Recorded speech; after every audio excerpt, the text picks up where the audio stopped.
Advance happy Rakhi పండుగ కూడా వస్తుంది. ఎందుకంటే మీ అందరం మిస్ అయ్యి మళ్ళీ మీరు చూడగానే చాలా సంతోషం అనిపించింది. ముఖ్యంగా ఈరోజు గడ్కరీ గారిని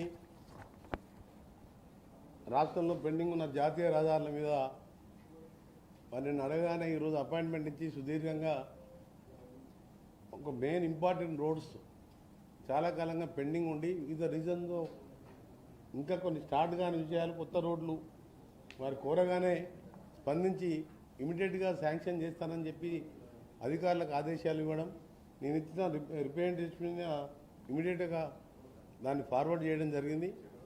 ఈ సందర్భంగా రాష్ట్ర ప్రభుత్వం తరఫున ముఖ్యమంత్రి గారి రేవంత్ రెడ్డి గారి తరఫున అదే R&B నేషనల్ హైవే చూసే డిపార్ట్మెంట్ శాఖ మంత్రిగా వారికి కృతజ్ఞత తెలియజేసుకుంటూ, ముఖ్యమైనది మీ అందరికీ తెలుసు, హైదరాబాద్ విజయవాడ బైఫర్కేషన్ తర్వాత అది 6 లేన్గా చేయవలసిన సంస్థ GMR సంస్థ 2012లో స్టార్ట్ అయింది BOT, 22లో ఆయన 6 లేన్ చేయాలి. కానీ వివిధ రీజన్స్తో 2 స్టేట్ బైఫర్కేషన్ అయ్యి ట్రాఫిక్ తగ్గింది, నాకు సంస్థకు నష్టం వస్తుందని చెప్పి చేయకుండా దాన్ని పెండింగ్ పెట్టినప్పుడు నేను అసలు పార్లమెంట్లో దాదాపు 10 సార్లు దీన్ని లేవనెత్తడం జరిగింది. గడ్కరీ గారు ఎన్నోసార్లు సమావేశమై ఆ సంస్థని అధికారులతో మీటింగ్ పెట్టినా వారు చేయకపోతే దాన్ని రద్దు చేపించి నేషనల్ హైవేని టోల్ వసూలు చేసుకుంటూ నేషనల్ హైవే వాళ్ళే మెయింటైన్ చేస్తున్న సందర్భంలో నేను కోరగానే, నేను మళ్ళా MP తర్వాత కన్సర్న్ మినిస్టర్గా వారిని కలిసినప్పుడు మొట్టమొదటి నా డిమాండ్ వెంటనే మీరు GMRని రద్దు చేసి వాళ్ళని సెటిల్ చేసి NHAనే టోల్ కలెక్షన్ చేస్తూ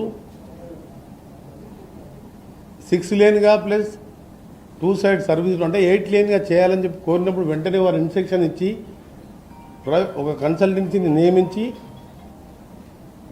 ఈ ఆగస్ట్ ఎండింగ్ అంటే ఈ మంత్లో ఎండింగ్ వరకు రిపోర్ట్ తీసుకొని టెండర్లు పెట్టి నేషనల్ హైవేనే మళ్ళీ 8 లేన్గా నిర్మించడానికి వారు ఒప్పుకొని అంతా ప్రాసెస్ చేసిన సందర్భంలో DPR సంస్థ కొద్దిగా ఆలస్యం అయితే లాస్ట్ మీటింగ్లో వచ్చినప్పుడు కానీ వారు హైదరాబాద్కి వచ్చినప్పుడు నేను కోరగానే దానికి స్ట్రిక్ట్ ఇన్స్ట్రక్షన్ ఇచ్చి ఆగస్టు లోపల మీరు పూర్తి చేయాలని చెప్పి ఆ సంస్థను ఆదేశించి ఈరోజు జరిగిన సమావేశంలో 2 మంత్స్లోనే టెండర్లు పిలిపించి హైదరాబాద్ ఇప్పుడున్న రోడ్డుని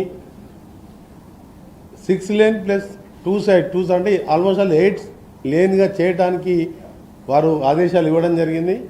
చాలా సంతోషకరమైన వార్త. ఎందుకంటే ప్రతిరోజు యావరేజ్గా మంత్లీ 40 to 50 యాక్సిడెంట్లో చనిపోతున్నారు, ఎంతోమంది హ్యాండిక్యాప్డ్ అవుతున్నారు.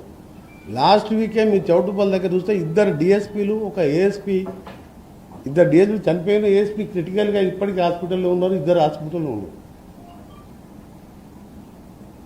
నేను అది కూడా ఫోటోగ్రాఫ్స్, యాక్సిడెంట్ ఫోటోగ్రాఫ్స్ కూడా చూపించాను. ఆయననే అంటాడు డెత్ రోడ్ ఫస్ట్. నేను నా రిప్రజెంటేషన్ చూడగానే డెత్ రోడ్గా పైలా పూస్తే అని చెప్పి నాకు నేను రిప్రజెంటేషన్ ఇచ్చిన 6-7 రోడ్లలో ఫస్ట్ ఆ రోడ్ ఇచ్చిన. ఇది దేశంలోనే ఎక్కువ ట్రాఫిక్ ఉండి ఇవాళ 80,000 వెహికల్స్ పర్ డే సందర్భంలో వెంటనే 2 మంత్స్లోనే టెండర్ పిలిచి స్టార్ట్ చేస్తామని చెప్పినందుకు వారికి ఆ 2 రాష్ట్రాల ప్రజల తరఫున వారికి కృతజ్ఞత తెలియజేసుకుంటూ, ముఖ్యమైన విషయం, నేను ఎంపీగా ఉన్నప్పుడు కానీ అంతకుముందు 5 సార్లు ఎమ్మెల్యేగా, మంత్రిగా, 2వసారి వారి ఆవేదన పంచుకున్నప్పుడు వారు ఎమ్మడే చాలా స్పందించి నువ్వు ఎప్పటికెళ్ళి ఉండడం డెఫినెట్గా స్టార్ట్ చేపిస్తానని చెప్పిండు. రెండవది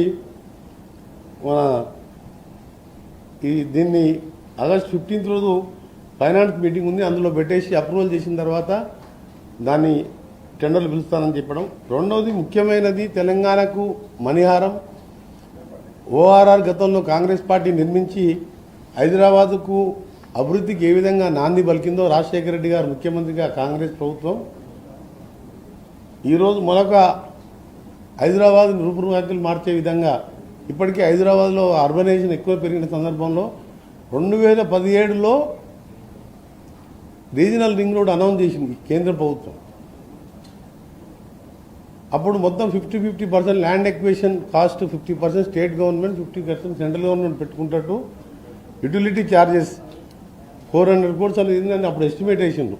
అంటే మధ్యలో ఏమైనా మిల్స్ రైస్ మిల్స్ లాంటి పెద్ద ఇండస్ట్రీస్ వచ్చినా ఎలక్ట్రిసిటీ వచ్చినా అది స్టేట్ గవర్నమెంట్ చేస్తుంటే ఎంఓయూలో పెట్టుకొని ఆ రోడ్ శాంక్షన్ చేస్తే 2023 వరకు 6% ల్యాండ్ ఎక్విజిషన్ చేసి మధ్యలో 2022లో శాంతి కుమార్ గారే చీఫ్ సెక్రటరీ ఉండేవాడే మేము యూటిలిటీ కట్టుకోం మీరే కట్టుకోండి అని చెప్పి ఆమె లేఖ రాస్తే దానికి బదులుగా నేషనల్ హైవే చైర్మన్ సంతోష్ గారు అసలు మీరు ఎంఓయూలో ఒప్పుకున్న ప్రకారం కట్టలేదు కాబట్టి మేము రోడే క్యాన్సిల్ చేస్తున్నాం అని చెప్పింది. నేను మళ్ళీ మినిస్టర్ అయిన తర్వాత థర్డ్ డేనే వచ్చి గడ్కరీ గారిని కలిసి మళ్ళీ చీఫ్ సెక్రటరీ గారితో లేఖ రాపించి ఆ యూటిలిటీ కూడా యాజ్ పర్ ఎంఓయూ మేము కడతామని చెప్పినప్పుడు మళ్ళీ ప్రాసెస్ స్టార్ట్ అయింది. ఆ తర్వాత మళ్ళీ నేను కలిసినప్పుడు రిక్వెస్ట్ చేసిన, సార్ మా స్టేట్ పొజిషన్ చూసినాం, మొత్తం అప్పులు కుప్పలుగా మారిపోయింది టీఆర్ఎస్ గవర్నమెంట్లో, అది మీరు ఏంటంటే ఆయన మీటింగ్లో వెంబడే ఎగ్జామ్షన్ ఇచ్చి 17,000 కోట్లు మనం రింగ్ రోడ్ ఇస్తున్నాం, ఈ 400 కోట్లు ఎందుకని అది కూడా తీసేపించిన, దానికి కూడా ధన్యవాదాలు. దాని తర్వాత నేను ఒక 1 ఇయర్ పాటు తీసి నార్థన్ పార్ట్ సంగారెడ్డి మొదలై చౌటుపల్లిలో ఎండ్ అయ్యే భువనగిరి పార్ట్కి సంబంధించి ల్యాండ్ ఎక్విజిషన్ 96% కంప్లీట్ చేసాం. టెండర్లు కూడా పిలిచింది ఫస్ట్ 2 లేన్గా, తర్వాత ట్రాఫిక్ సర్వే చేస్తే ఇది కంప్లీట్ అయిన నాటికే ట్రాఫిక్ పెరుగుతుంది, 2035 విపరీతంగా పెరుగుతుంది రీజనల్ లింక్ రోడ్ అని చెప్పి 6 లేన్గా మార్చి ఇప్పుడు డిపిఆర్ 6 లేన్గా చేస్తుండ్రు. దాని ప్యాటేసీ అంటారు, ప్రాజెక్ట్ అప్రూవల్ టెక్నికల్ అడ్వైజరీ కమిటీలో పెట్టి క్యాబినెట్లో పెట్టిన తర్వాతనే మళ్ళీ ఇప్పుడు దాని టెండర్ పిలవాలి కాబట్టి దాన్ని వారికి ఇవ్వడం జరిగింది. ఇది నేను ప్రైమ్ మినిస్టర్ ఆఫీస్ పంపిస్తాను, మీరు అక్కడ పర్సూ చేసుకోండి, అప్రూవల్ చేసుకోండి అని చెప్తే మీరే దీన్ని స్పీడప్ చేయాలి సార్ అని చెప్పి కోరడం జరిగింది. నేను కూడా అవసరమైతే ప్రైమ్ మినిస్టర్ అపాయింట్మెంట్ అడిగాను. నెక్స్ట్ వీక్ వచ్చి ప్రైమ్ మినిస్టర్ గారిని కలిసి త్వరగా దాన్ని క్యాబినెట్లో పెట్టాలి. ఎందుకంటే టెక్నికల్ కమిటీతో పాటు ప్రాజెక్ట్ క్యాబినెట్లో అప్రూవ్ అయిన తర్వాతనే టెండర్ ప్రాసెస్ స్టార్ట్ అవుతుంది. దాన్ని కూడా త్వరగానే వాళ్ళు టెక్నికల్ అప్రూవ్ చేస్తానని వారు హామీ ఇచ్చిండ్రు. నేను ప్రైమ్ మినిస్టర్ గారు స్వయంగా కలిసి ముఖ్యమంత్రి గారు గతంలోనే ప్రైమ్ మినిస్టర్ గారికి కలవడం జరిగింది.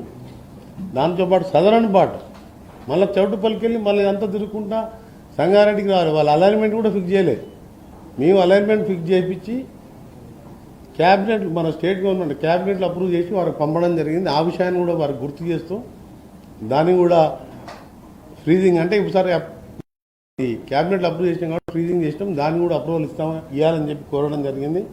అదొక ఇంపార్టెంట్ విషయం, ఎందుకంటే అది వస్తే హైదరాబాద్ ఇప్పటికే మీరు ఫ్యూచర్ సిటీ మీద ఎట్లా డెవలప్ అవుతుందో మీరు చూస్తున్నారు. దాంతోపాటు రివైజ్ ఎస్టిమేట్ అయిపోతే అది 2 monthsలోనే టెండర్ ప్రాసెస్ జనవరిలో కూడా మనం డిసెంబర్లో కూడా స్టార్ట్ చేయాలని మా ప్రాసెస్.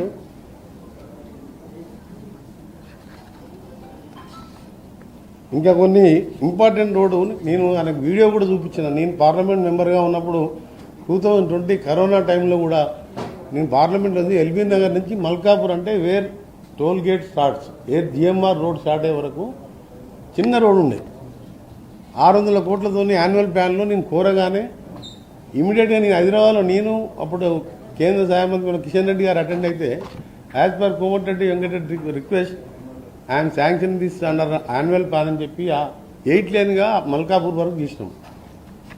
దాని దగ్గర నుంచి ఎల్బీ నగర్ నుంచి అంటే చింతలకుంట నుంచి హైదరాబాద్ అవతలో హైదరాబాద్ రేడియో స్టేషన్ ఉంటే అక్కడి వరకు డబుల్ డెక్కర్ రోడ్డు ఇప్పుడు 8 కిలోమీటర్ ఎంత నాగపూర్లో నిర్మించింది. కింద రోడ్ వస్తుంది, పైన నేషనల్ హైవే వస్తుంది, పైన నీకు మెట్రో వస్తుంది. దాన్ని హైదరాబాద్ వరకు మా ప్రపోజల్ ఫేజ్ 2లో మీకు ఇక్కడ కేంద్రానికి సబ్మిట్ చేసాం కాబట్టి ఆ డబుల్ డెక్కర్ రోడ్ వస్తుంది. ఎందుకంటే ఆ నుంచి అక్కడ దాదాపు 100 కాలనీలు 4-5 లక్షల పాపులేషన్ ఉంటుంది. సో నేను డబుల్ డెక్కర్ రోడ్ అడిగినప్పుడు వెంటనే స్పందించి ట్రాఫిక్ పర్ డే 1 lakh ఉంటుంది, మాకు ఎల్బీ నగర్కి వెళ్ళి విజయవాడ రోడ్ ఎక్కడానికే 1 hour పడుతుందంటే డబుల్ డెక్కర్ రోడ్డు కూడా పాజిటివ్గా స్పందించి కన్సర్న్ ఆఫీసర్ అప్పుడు అక్కడే ఉండి చెప్పిండు 1 lakh దాటుతుంది. అంతకుముందు 8 క్యారేజ్ మనం వెంకరెడ్డి గారు అడిగినప్పుడు ఇచ్చినాం కాబట్టి ఆ వీడియో కూడా చూపించిన. ఆయన నాతో వెంకరెడ్డి నా పేరు మెన్షన్ తీసుకొని చెప్పిన ట్రాఫిక్ ఇవన్నీ చెప్పిన లెక్కలతో సహా చెప్తే వెంటనే శాంక్షన్ చేస్తున్నానని చెప్పి వారు చెప్పడం ఆ ప్రాంత ప్రజలకు కూడా ఒక మంచి, ఎందుకంటే ఎన్నో కాలనీల వాళ్ళు ఏంటంటే యూటర్న్ చేసుకుని రావాలంటే కొన్ని వందల కాలనీలు ఉన్నాయి. Judicial colony, secretariat employees colony, అన్ని కాలనీలు అక్కడనే ఉంటాయి. దాన్ని కూడా శాంక్షన్ చేస్తున్నందుకు, చేస్తానని చెప్పినందుకు మంత్రి గారికి, గడ్కరీ గారికి ధన్యవాదాలు.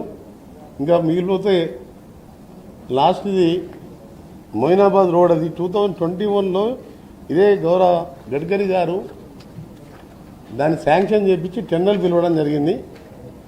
దానికి సంబంధించిన ఫారెస్ట్ క్లియరెన్స్ లేట్ అవుతున్న సందర్భంలో దాన్ని రోడ్ స్టార్ట్ చేయలేదు. కాంట్రాక్టర్ వచ్చింది, క్యాంపులేషన్, ఫారెస్ట్ క్లియరెన్స్, కొన్ని చెట్లు, కొందరు అక్కడ పర్యావరణవేత్తలు ఎన్జిటికి వెళ్ళడం, దాంతో స్టే రావడంతో మొదలుపెట్టిన పనులు ఆగిపోయిన సందర్భంలో వారికి చెప్పడం జరిగింది, మీ లెవెల్లో మీరు ప్రయత్నం చేయండి, నేను కాంట్రాక్టర్ని పిలిచి వెంటనే స్టార్ట్ చేపిస్తానని చెప్పి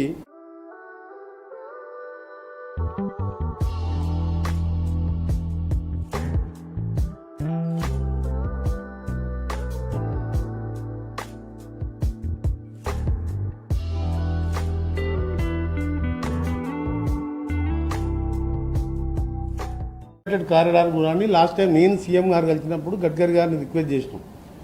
అప్పుడు వారు కొన్ని సలహాలు ఇచ్చి దీన్ని 4 లేన్గా చేయడం వీలు పడదు, టైగర్ ఫారెస్ట్ కాబట్టి పర్మిషన్ రాదని చెప్పి ఆయననే అడ్వైజ్ ఇచ్చి మాకు ఆఫీసర్స్ అందరిని పిలిచి సింగిల్ పిల్లర్ మీద డబల్ రోడ్ని వితౌట్ ఎక్కువ ఫారెస్ట్ పర్మిషన్ రాదు కాబట్టి ఆ విధంగా డిజైన్ చేయాలని డిపిఆర్కి ఆర్డర్ ఇచ్చిండు. ఈరోజు క్లియర్ కట్గా వారు చెప్పిండు, తప్పకుండా ఈ రోడ్డును పూర్తి చేస్తాం.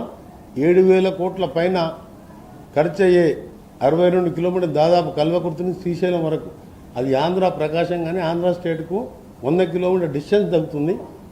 ఎలివేటెడ్ కారిడార్ని కూడా వారు ఇన్ ప్రిన్సిపల్ కాదు ఓకే చేసి ఖచ్చితంగా ఈ రోడ్ శాంక్షన్ చేస్తానని చెప్పి చెప్పడం నిజంగా శ్రీశైలం వచ్చే భక్తులకు కానీ, ఆంధ్ర ప్రజలకు కానీ, తెలంగాణ ప్రజలకు కానీ ఆ ఘాట్ రోడ్డు మీద ఎప్పుడు భయంగా పోయే విధంలో మీరు ప్రతి ఆదివారం సోమవారం చూడండి, మీరు లక్షల మంది ఉంటారు శ్రీశైలం, హైదరాబాద్కి వెళ్ళి పోయేవాళ్ళు.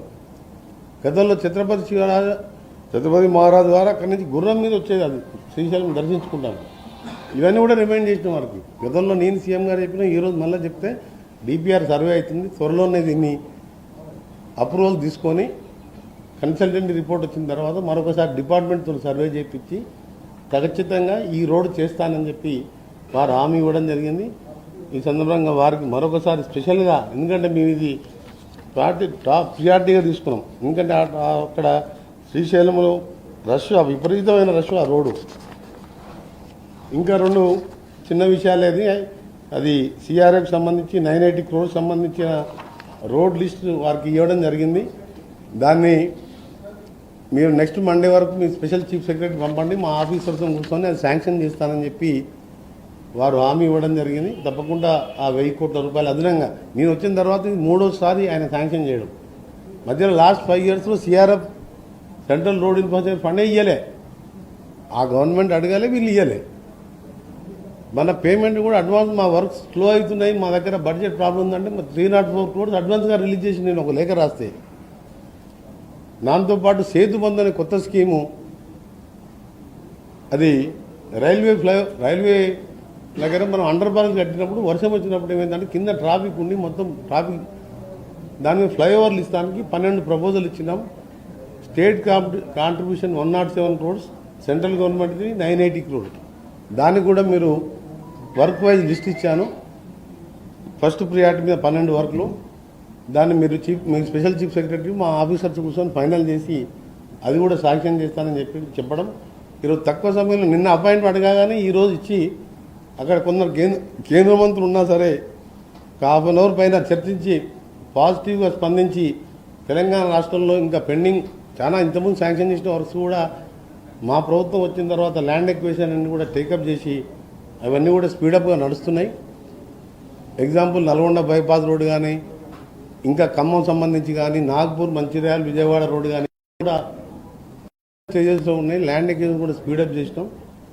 ఏదున్నా సరే గవర్నమెంట్ కేంద్ర ప్రభుత్వం దగ్గర ఉన్న పెండింగ్ రోడ్ల విషయంలో గడ్కరీ గారు అడగగానే స్పందించి ఇవన్నీ శాంక్షన్ చేస్తున్నందుకు కేంద్ర ప్రభుత్వానికి ప్రత్యేకంగా నితిన్ గడ్కరీ గారికి ధన్యవాదాలు తెలియజేస్తున్నాం. నా తరఫున, మా ప్రభుత్వం, మా ముఖ్యమంత్రి గారి తరఫున, ముఖ్యంగా ఈరోజు సంబంధించిన మీటింగ్లో ఈ శ్రీశైలం రోడ్డుని ఖచ్చితంగా చేస్తానని చెప్పి కేటగిరీకి ఆయన ఓపెన్గా చెప్పింది.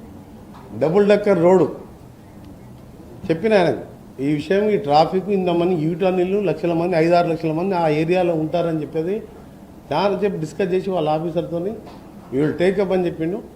ధన్యవాదాలు. మీరు సాగర్ రోడ్ ఆల్రెడీ 4 లైన్ ఉన్నది. ఇప్పుడు హ్యామ్లో మేము రాష్ట్ర ప్రభుత్వం మొత్తం 12,000 కోట్లతో మా డిపార్ట్మెంట్ ఫస్ట్ ఫేజ్లో 6,458 crores ఈ వారం 10 రోజుల్లోనే రోడ్స్ అన్నీ కూడా సీఎం గారు అప్రూవ్ చేసి నా ప్రపోజల్స్ని, దాన్ని కొన్ని డబల్ రోడ్లు ఉన్నదాన్ని స్ట్రెంథనింగ్, కొన్ని 4 రోడ్లు అవసరాన్ని బట్టి స్టేట్ గవర్నమెంట్ 40%, 40-60 హ్యామ్ రోడ్స్ అంటే యాన్యుటీ మోడల్ ఎన్హెచ్ఏ గతంలో పెట్టింది కదా, అదే పద్ధతిలో మా దగ్గర కూడా స్టార్ట్ చేస్తున్నాం. ఇప్పటికి 8 రాష్ట్రాలు ఇంప్లిమెంట్ చేస్తున్నాయి. నాట్ టోల్ రోడ్స్, అవి స్టేట్ గవర్నమెంటే 10%, 40%, 10% మొబిలైజేషన్ అడ్వాన్స్ ఇస్తాం. మిగిలిన 30% కాంట్రాక్టర్ భరించాలి, మేము పే చేస్తుంటాం రన్నింగ్ బిల్స్. 60% బ్యాంక్స్తో మేము లోన్ ఇప్పించుకొని 15 yearsలో మేము రీపేమెంట్ చేసుకుంటాం. That is the ham. అది 12,000 కోట్లతో R&B రోడ్లు టేకప్ చేస్తున్నాం. అన్నీ కూడా ఫైనల్ స్టేజ్లో ఉన్నాయి. ఫస్ట్ ఫేజ్లో ఈ రోడ్స్ 6,458 కోట్లకు సంబంధించి ఈ మంత్ ఎండింగ్ టెండర్లు పిలవడం జరుగుతుంది. అలాగే పంచాయతీరాజ్లో కూడా 17,000 కోట్లతో. ఇవన్నీ ఎందుకు చేస్తున్నాం అంటే పోయిన లాస్ట్ 5 years కేసీఆర్ రోడ్ అనేది మర్చిపోయిండు. తెలంగాణ భవన్ సంబంధించి ఇప్పుడు మా ఇక్కడ రెసిడెంట్ మన శశాంక్ గోయల్ గారితో కూడా మాట్లాడినాం. మొన్న సీఎం గారితో లాస్ట్ వీక్ కూడా చర్చించినాం. దాని ఫస్ట్ పటౌట్ హౌస్ దగ్గర ఉన్న దాంట్లో నిర్మించాలని ప్లాన్స్ కూడా అయిపోయినాయి. రెండవది పక్కకున్న మన శబరి బాగ్ పక్కన ఉన్నదాన్ని కేంద్ర ప్రభుత్వం ఇది మాకు ఇవ్వండి, ఎక్స్చేంజ్లో మీకు వేరే ల్యాండ్ ఇక్కడ మంచి ల్యాండ్ ఇస్తాము, ఎక్కువ ఇస్తామని చెప్పి ఆ ప్రపోజల్ నడుస్తున్నది. ఈ ఫస్ట్ అయితే Pataudi house opposite to exact not opposite పక్కకున్న పటౌట్ హౌస్లో ఈ 2 monthsలోనే టెండర్స్ పిలిచి దాన్ని పీపీపీ మోడల్లా ఏ విధంగా చేయాలనో, ఇక్కడ రెస్ట్రిక్షన్స్ పర్మిషన్స్కే చాలా టైం పడుతుందంట. దానికోసం మన సీఎం గారితో కూడా రివ్యూ చేయడం జరిగింది హైదరాబాద్లో. దాన్ని త్వరలోనే 2-3 monthsలోనే డిసిషన్ తీసుకొని టెండర్లు పెట్టి స్టార్ట్ చేయడం జరుగుతుంది. అరే కేసీఆర్ గారు ఉన్నప్పుడు ల్యాండ్ అయ్యేలే ఆయనకు. నేను అయిన తర్వాత నేను జగన్మోహన్ రెడ్డి గారు అప్పటి సీఎం గారితో మాట్లాడి వెంటనే వాళ్ళు రెస్పాండ్ అయ్యి మీరందరూ ఉన్నారు అప్పుడు చీఫ్ సెక్రటరీ గారిని పంపించడం, వాళ్ళు లేక ఓకే మీకు ఈ పోర్షన్ కావాలని మనం అడిగిన ప్రాంతాన్ని ఇవ్వడం, 40-58 రేషియోలో ఇవ్వడం. దాన్ని మనం వెంబడే మనం గౌరవ ముఖ్యమంత్రి గారు స్టేట్ రీఆర్గనైజేషన్ ప్రకారం ఈ రేషియోలో మాకు ఈ ల్యాండ్ స్టేట్ ఆంధ్ర గవర్నమెంట్ కూడా ఒప్పుకుంది కాబట్టి మాకు ఇవ్వాలని ముఖ్యమంత్రి గారు ఇవ్వగానే వారు కూడా ఒప్పుకోవడం జరిగింది. సో మన కంట్రోల్లో ఉన్నది కాబట్టి త్వరగా స్టార్ట్ చేయాలనే ప్లాను. బట్ మీకు అందరికీ తెలుసు కదా రాష్ట్రాన్ని ఎట్లా చేసిందంటే అప్పులు కుప్పలుగా చేసి ప్రాజెక్టుల పేరు మీద లక్షల కోట్లు అప్పు చేసి ఏ బ్యాంకు వాళ్ళు కూడా అప్పులు ఇవ్వని పరిస్థితుల్లో ఈ రాష్ట్రాన్ని ఒక షేప్ తీసుకొస్తూ పెట్టని పథకాలు ఒక 20,000 కోట్లతో యంగ్ ఇండియా ఇంటిగ్రేటెడ్ స్కూల్స్ నల్గొండలో టెండర్ అయిపోయి వర్క్ కూడా స్టార్ట్ చేసినాం. కొడంగల్లో స్టార్ట్ అయింది, మధురలో స్టార్ట్ అయింది. అసలు ఎవరు మీ ఎలక్షన్ మేనిఫెస్టో చెప్పలే. ఎందుకంటే పిల్లలకు నాణ్యమైన విద్యని SC, ST, BC, minority, OBC అందరూ ఒకటే దగ్గర ఉండి మంచి వాతావరణంలో స్పోర్ట్స్ ఫెసిలిటీతో ఉండాలని అలాంటి పెద్ద కార్యక్రమం నుంచి పేదవాడు సన్నం బియ్యం తినే రేషన్ కార్డులని కొత్త కార్డులు 12 ఏళ్ళు రేషన్ కార్డు ఇవ్వలే. అంటే మేము వచ్చిన కూడా 1.5 year ప్రాసెస్ పట్టింది. టాప్ ప్రయారిటీలో ఉన్నది సీఎం గారు.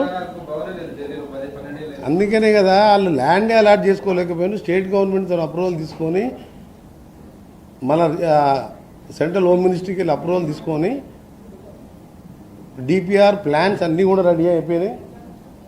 ప్లాన్స్ కూడా మొన్న మీకు చూపిస్తాం. దాన్ని పర్మిషన్ స్టేజ్లో ఉన్నది, పర్మిషన్ అప్లై చేసిన స్టేజ్లో ఉన్నది. దాన్ని 2-3 విధాలుగా ఆలోచిస్తున్నాం. ఇక్కడ మీకు తెలిసి కట్టాలంటే చాలా పర్మిషన్ రావాలి. హై సెక్యూరిటీ ఏరియా ఇది. సో దాన్ని మ్యాక్సిమం 2 monthsలోనే వర్క్ స్టార్ట్ చేయడం జరుగుతుంది. టెండర్ ప్రాసెస్ ఇవన్నీ కూడా కంప్లీట్ చేసుకోండి. సీఎం గారు మేము ఎప్పుడు కలిసినా దాని గురించి డిస్కస్ చేస్తున్నాం. కీలక మంత్రిత్వ శాఖలో నిర్వహిస్తున్నటువంటి మీరు కేంద్రం నుంచి నిధులు రావడం రాష్ట్రం కూడా బాగా చేస్తున్నారు సార్. కానీ మీ సోదరుడికి కూడా మంత్రి పదవి ఇస్తే ఇంకా మరింత బాగుంటుంది, నేను ప్రజల కోసం పనిచేస్తానని చెప్పి పదే పదే తన ఆవేదన వ్యక్తం చేస్తారు. ఏం కామెంట్ చేస్తారు సార్? అంటే నేను మంత్రి పదవి ఇచ్చే స్టేజ్లో ఉన్నాను. నేను మద్దతు ఇవ్వలేరా? మద్దతు కాదు, ఇది జాతీయ పార్టీ. జాతీయ పార్టీలో కొన్ని సిస్టమ్ దాని ప్రకారం పార్టీ అగ్రనాయకత్వం నిర్ణయం తీసుకుంటుంది. సీఎం గారిని అభిప్రాయాలు తీసుకుంటారు. ముఖ్యమంత్రిగా సీఎం గారు మంత్రివర్గాన్ని నియమించే అవకాశం కేంద్ర జాతీయ పార్టీ కాబట్టి ఇక్కడ వాళ్ళ పర్మిషన్తో ఆయన చేయడం జరుగుతుంది. అందులో మా ప్రమేయం కానీ ఎవరి ప్రమేయం కానీ ఉన్నదల్లా. అది ఆ విషయం నాకు తెలియదు. అప్పుడు మాట ఇచ్చిన సంగతి మా ముందులో మాట ఇయ్యారు కదా. నేను ఇప్పుడు వాళ్ళు మాట ఇస్తే సంతోషమే, ఇస్తే సంతోషపడతాం. కానీ కేంద్రంలో అల్టిమేట్గా హైకమాండ్ సీఎం గారు కూర్చొని నిర్ణయించే అంశాన్ని నన్ను అడగడం కూడా మీరు తప్పు. నా చేతులు లేని విషయాన్ని అడిగితే నేనేం చెప్పలేను.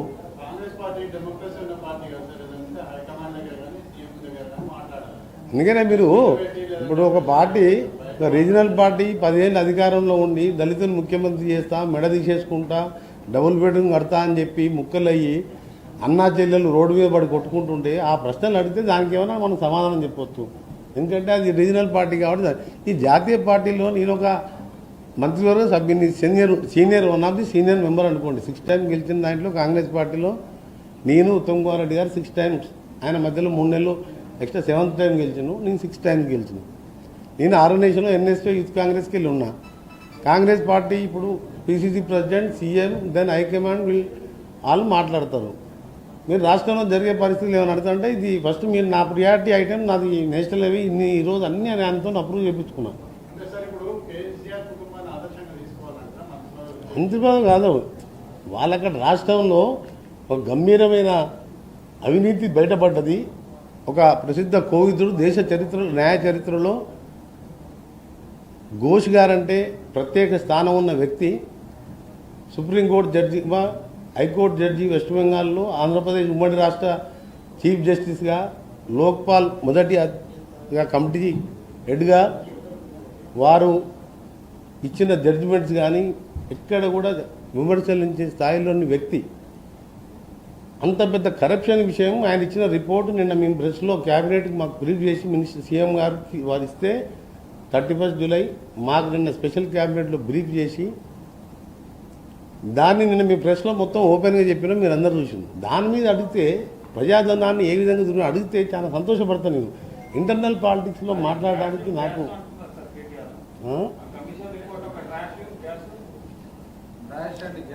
కేటీఆర్ కింద కేసీఆర్ మాట్లాడాలి కదా. రేపు అసెంబ్లీ సమావేశాలు పెట్టి మా ముఖ్యమంత్రి గారు అందరి అభిప్రాయాలు దాని ముందు పెడతామని చెప్పిన ఘోష్ కమిటీ యాజ్ ఇట్ ఈజ్గా ఆయన చెప్పిన అన్ని కూడా ముందు పెట్టి కేసీఆర్ కూడా పాల్గొని హరీష్ రావు గారు, ఈటల రాజేందర్ గారు కానీ ఇతర పార్టీలు అందరికీ అవకాశం ఇస్తారు. అందులో చెప్పమని చెప్పండి. నేను కేసీఆర్ గారు అసెంబ్లీ వచ్చి మైక్ అడిగినప్పుడు కట్ చేస్తే మీరు ఆ విషయం అడగాలి. ఆయన నందగిరి హిల్స్లో ఉండి ఆ నుంచి 10 నిమిషాలు వచ్చి అసెంబ్లీకి రాడు. అసెంబ్లీకి వచ్చి ప్రతిపక్ష నాయకుడు అన్నప్పుడు ప్రధాన ప్రతిపక్షానికి ఎంత బాధ్యత ఉంటుందో ప్రతిపక్ష నాయకుడికి అంతే బాధ్యత ఉంటుంది. మాకు సరిపోని సభ్యులు లేనప్పుడు అధీర్ రంజన్ చౌదరి నాయకత్వంలో మేమందరం, మాకు అఫీషియల్ అపోజిషన్ లేకుండా అందరం రోజు అటెండ్ అయినాం. ఖర్గే గారు లోక్సభలో నాయకునిగా అప్పుడు మాకు లేకుండే ప్రతిపక్ష హోదా, అయినా రెగ్యులర్గా ఆ వయసులో కూడా వచ్చింది. ఇప్పుడు రాజ్యసభలో కూడా ఆ ఏజ్లో కూడా రెగ్యులర్గా ప్రభుత్వాన్ని ప్రతి విషయంలో వస్తున్నాం. అంత ప్రముఖమైన పాత్ర. ఒక విధంగా చెప్పాలంటే పాలక పక్షం కంటే ప్రతిపక్షం. మా బట్టి విక్రమార్ గారు 5 సభ్యులు ఉన్నారు, 13 మందిని ఆయన కొనేస్తే 5 సభ్యులతోని నాన్ స్టాప్ 5 ఏళ్ళు కొట్లాడిండు. ఎందుకు కేసీఆర్ గారు సభకు రారు? నీకు అధికారం లేకపోతే అంటే నీకు ప్రజాస్వామ్యం నమ్మకం లేదా? లేకపోతే ప్రజలంటే ప్రతిపక్ష పాత్ర అంటే నీకు లేదా? ఎవరైనా కానీ ఏ స్టేట్లో అయినా ప్రతిపక్ష నాయకుడు సభకు రాలేదంటే ప్రజలు అవమానపరిచినట్టు. లేకుంటే ఆయన స్థానంలో ఇంకొని పెట్టాలి, అక్కడ వచ్చి మాట్లాడాలి. ఇవన్నీ అక్కడ మాట్లాడాలనే అసెంబ్లీ డేట్ని మా ముఖ్యమంత్రి గారు, లెజిస్లేటివ్ అఫేర్ మినిస్టర్ వారు కూర్చొని డిసైడ్ చేస్తారు. అప్పుడు ఆ చర్చలో ఆయన పాల్గొని దాని తర్వాత ఏం చేయాలనో ముఖ్యమంత్రి గారు దానికి రిపోర్ట్ అయితే డీటెయిల్గా ఉన్నది కాబట్టి అందుకే దాని డెప్త్గా మనం పోలేము అందరం కూడా.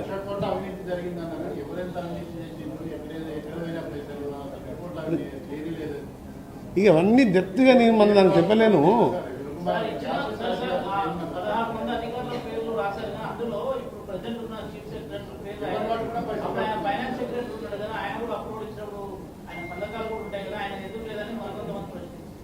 అంటే ప్రశ్నించేందుకు వేరు, కమిటీ ఘోష్ కమిటీ గారు ఇచ్చిన వరకే మనం పరిమితం అవుదాం.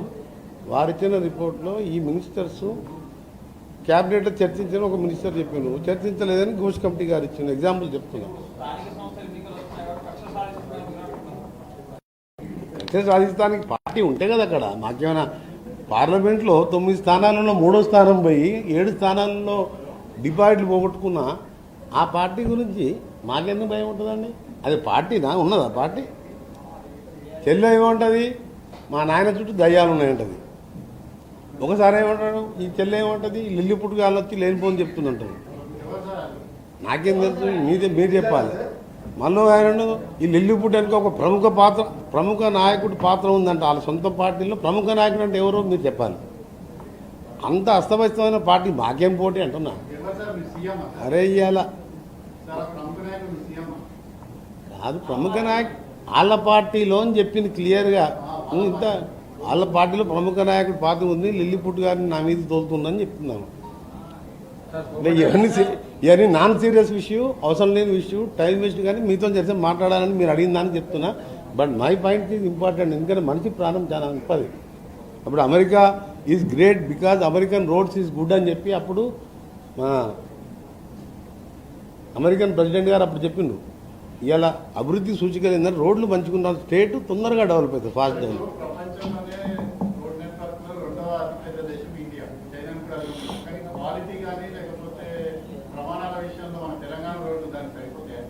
అందుకనే కదా ఇప్పుడు మా ప్రభుత్వం వేసిన రోడ్లు చూడండి, 6,500 కోట్లు నేను నాన్ ప్లాన్ కింద శాంక్షన్ చేసిన నేను మినిస్టర్గా.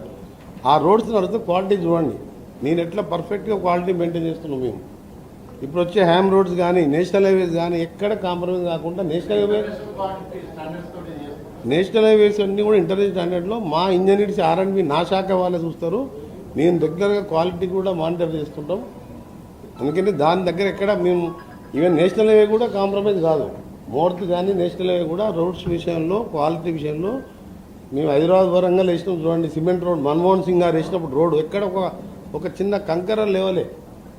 మన్మోహన్ సింగ్ ఉన్నప్పుడు శాంక్షన్ చేసిన రోడ్ అది తానంచెల్ల నక్కరికెళ్ళి తానంచెల్ల పోయే రోడ్. కానీ మీరు వచ్చి చూడండి, ఇంటర్నేషనల్ స్టాండర్డ్.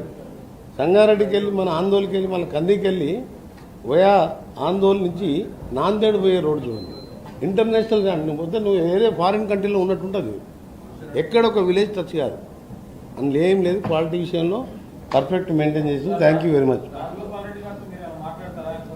నాకు సంబంధం లేని విషయాల గురించి ఇవన్నీ నాకు సంబంధించిన విషయాలన్నీ నేను చెప్పా. నాదేంటంటే అఫీషియల్ డ్యూటీ. ఈరోజు గడ్కరీ గారు నేను అడిగినా ఇవాళ క్లియర్గా ఎలివేటెడ్ కారిడార్ గురించి మాట ఇవ్వడం తప్పకుండా చేస్తానని చెప్పి ఆ నోటికి వెళ్ళిందంటే గడ్కరీ గారు తెలుసు హైవే మ్యాన్ ఆఫ్ ఇండియా. పార్టీలకు అతీతంగా వారు ఏ పార్టీ అయినా సరే ఆయన పాజిటివ్గా స్పందిస్తూ నేను ఎంపీగా ఉన్నప్పుడు 4,000 కోట్ల రోడ్డు తెచ్చుకున్నా. 4,500 కోట్ల రోడ్డు 95% కంప్లీట్ అయినాయి. ఆపోజిషన్ ఎంపీగా నేను అసెంబ్లీ పార్లమెంట్లో మాట్లాడినా, ఇంటికి పోయి కలిసిన, ఆఫీస్కి కలిసిన అన్ని రోడ్స్ తీసుకొచ్చి నేను నా పార్లమెంట్ అన్ని కవర్ అయ్యే విధంగా. అలాంటి మంత్రిగా ఉన్నప్పుడు పార్టీలకు అంత సంబంధం లేదు. డెవలప్మెంట్ విషయంలో ఈరోజు మాట్లాడడం, రేపు పొలిటికల్గా మీరు దండాకు చౌక్ వస్తారు కాబట్టి జంతర్ మంది దగ్గర అప్పుడు ఏమైనా ఉంటే ఇవన్నీ మాట్లాడదాం. బట్ పొలిటికల్ విషయంలో రాజగోపాల్ విషయంలో నో కామెంట్స్. ఎందుకంటే నాకు సంబంధం లేని విషయం. మీ హైకమాండ్ చెప్పే పరిస్థితి కానీ హైకమాండ్ దగ్గర పోయి మంత్రి పదవి అసలు నేనే ఢిల్లీకి రాలేదు, మంత్రి పదవి అడగలే. ఒకప్పుడు నాకు 3 సంవత్సరాల కాలం ఉన్నప్పుడు, నాకు 3 సంవత్సరాల సమయం ఉన్న తెలంగాణ ఆలస్యమై పిల్లలు ఆత్మహత్య చేసుకుంటే మంత్రి పదవి వదిలిపెట్టిన వాడిని మంత్రి పదవి గురించి పెద్ద నాకు అంత దాని గురించి డిస్కషన్లో కూడా ఇంట్రెస్ట్ ఉండదు. అంటే నేను పాలిటిక్స్లో బ్రదరు ఇవి హైకమాండ్ వాట్ ఎవర్ హైకమాండ్ నిర్ణయాన్ని పాటించే వ్యక్తిగా హైకమాండ్ ఏది నిర్ణయం తీసుకున్నా దాన్ని మేము సమర్థిస్తాం. నేను ఒకటి చెప్తున్నా, నా విషయంలో మంత్రి పదవి అప్పుడు ఎక్స్పాన్షన్ అప్పుడు అందరూ వచ్చింది, నేను వచ్చినా చెప్పండి మీరు. మంత్రి అయినా 4వ రోజు గడ్కరీ గారికి వచ్చినా వారికి సన్మానం చేసి, సార్ మళ్ళీ నీ కన్సర్న్ మినిస్టర్ అయినా నాకు ఈ రోడ్లు కావాలంటే అప్పుడే జిఎంఆర్ని క్యాన్సిల్ చేసిండు, నేషనల్ లెవెల్ డిపిఆర్ పిలిచిండు. ఇంత ఫాస్ట్గా హైదరాబాద్ రోడ్డు చేపిస్తున్నారు. అంటే నాకు సీఎం రేసులు లేవు, మంత్రి పదవి రేసులు. వాళ్ళు ఈ మంత్రి పదవి ఇచ్చింది తీసుకున్నా. 2009లో కూడా జానారెడ్డి గారిని డ్రాప్ చేసి హోమ్ మినిస్టర్గా ఉన్న అతన్ని నా ఒక్కరికే అవకాశం ఇచ్చింది. అంత పెద్ద జిల్లాకి వెళ్ళి 7 గెలిస్తే హైకమాండ్ రాజశేఖర రెడ్డి గారు నా ఒక్కరికి అవకాశం ఇచ్చింది. అప్పుడు సంతోషపడలేదు.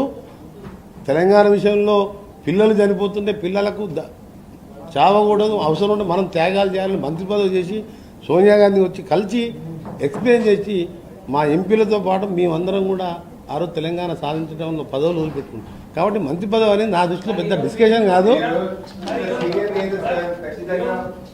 నా విషయంలో మీరు సీనియర్ జూనియర్గా senior I'm 100% senior.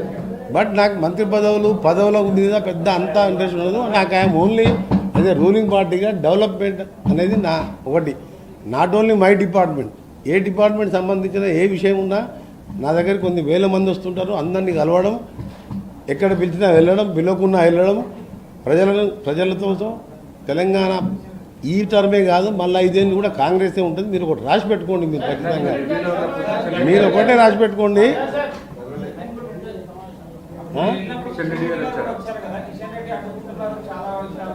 Kishan Reddy గారు ఏం అడ్డుకోలేము. ఫస్ట్ రాగానే వేర్ ఇస్ కోమటిరెడ్డి అన్నాడు, నన్ను పిలిచిండు. మా ఎంపీలు కూడా వచ్చిండ్రు. కిరణ్ కుమార్ రెడ్డి, నా సీట్లో గెలిచిన మా సోదరుడు కిరణ్ కుమార్ రెడ్డి గారు, చామల కిరణ్ కుమార్ రెడ్డి గారు, బల్లాం నాయక్ గారు, రఘురామ్ రెడ్డి గారు, జితేందర్ రెడ్డి గారు, ఇంకా వంశీకృష్ణ గారు, ఎల్బినా షా, మల్లెడ్డి రంగారెడ్డి గారు వచ్చిండ్రు, మా సి ధర్మారెడ్డి గారు వచ్చిండ్రు.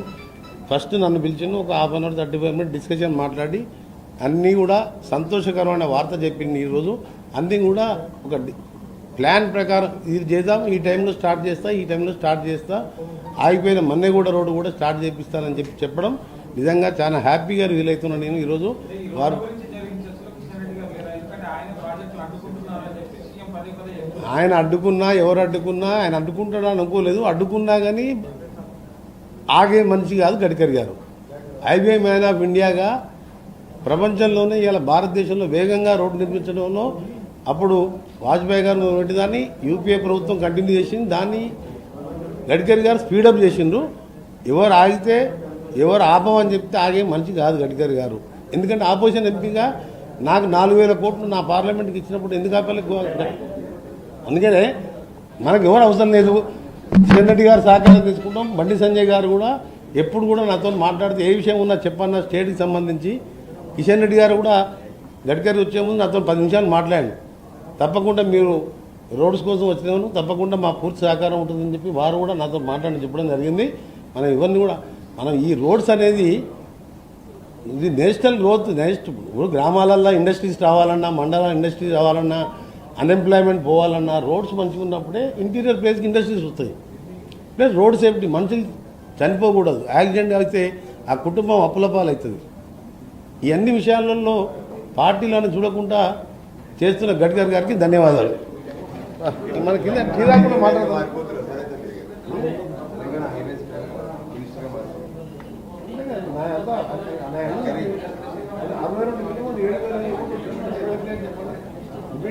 do it